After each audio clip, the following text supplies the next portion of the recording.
Eltharion, one of the most unique campaigns in Warhammer, as you start in two separate locations at the same time, which often leads to many people deciding to only fortify one site. This guide is here to tell you you do not need to do so. The first thing is go to Ulthuan and let's get our first turn sorted over here and beat up the goblins that are inhabiting the island.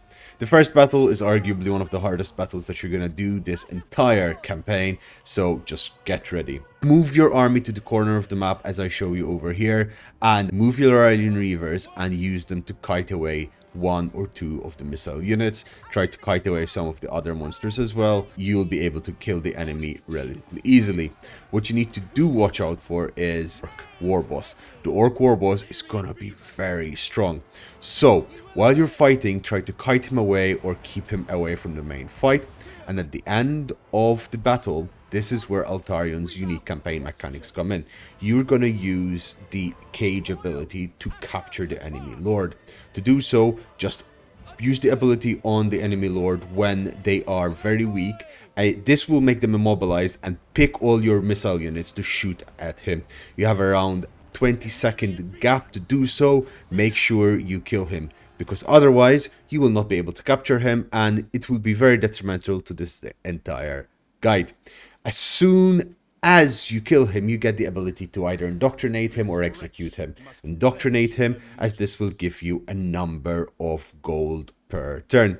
Build whatever building you want and assault the city.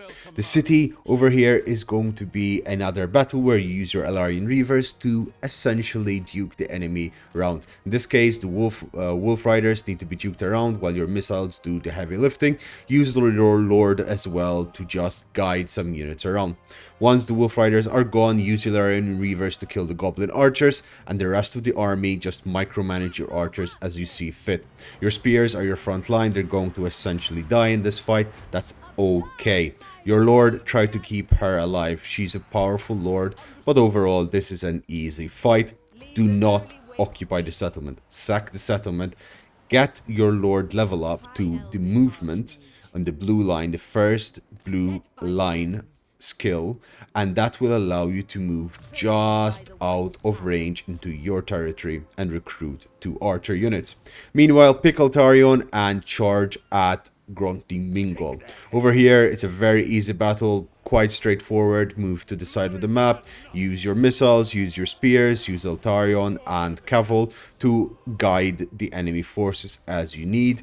Kill them as fast as you can, taking the least casualties possible. Straightforward fight, not much to be really said. They're savage orcs, so they're going to be very weak against pretty much anything. Eltharion can heal, and Caval has the potion of toughness, so that's a really straightforward battle.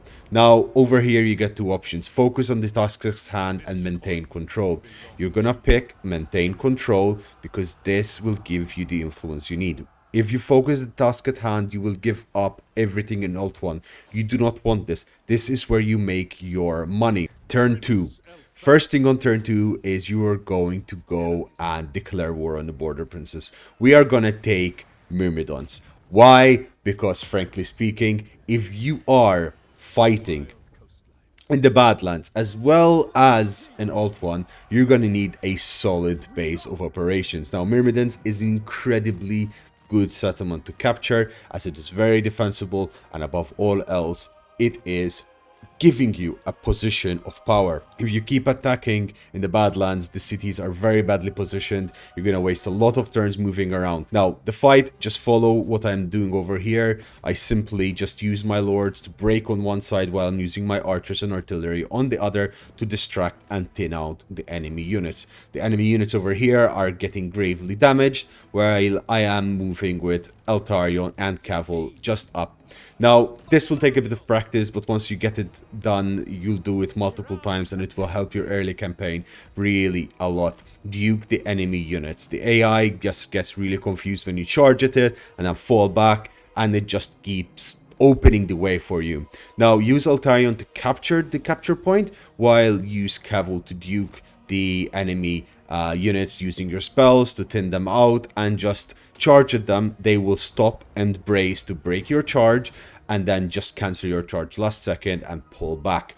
This will give you the time you need to capture the points in the battlefield and win the battle without killing the entire army. Second capture point, send Eltharion to the capture point and use Caval, as I show here, just to duke the enemy archers, to duke the enemy units. Do not let them go and stop the capturing of the point, as otherwise you will lose this. You need this, and you need to hold this for a few minutes till you win. I'm doing this on times 3 speed, since then use Eltharion to stop them when they try to move around. They might go over the bridge battle, but overall the fight is really easy, and congratulations, you have won. Now, as you see over here, there are many different settlements you can hit.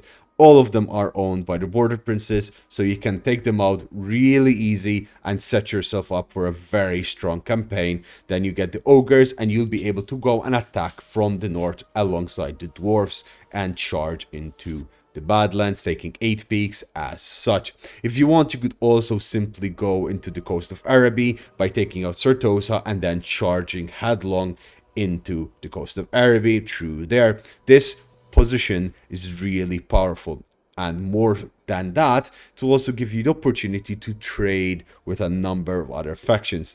Yes, not a lot of people will like you because you've beaten on the border princes, but then again, not that many like the border princes, so you are a-okay.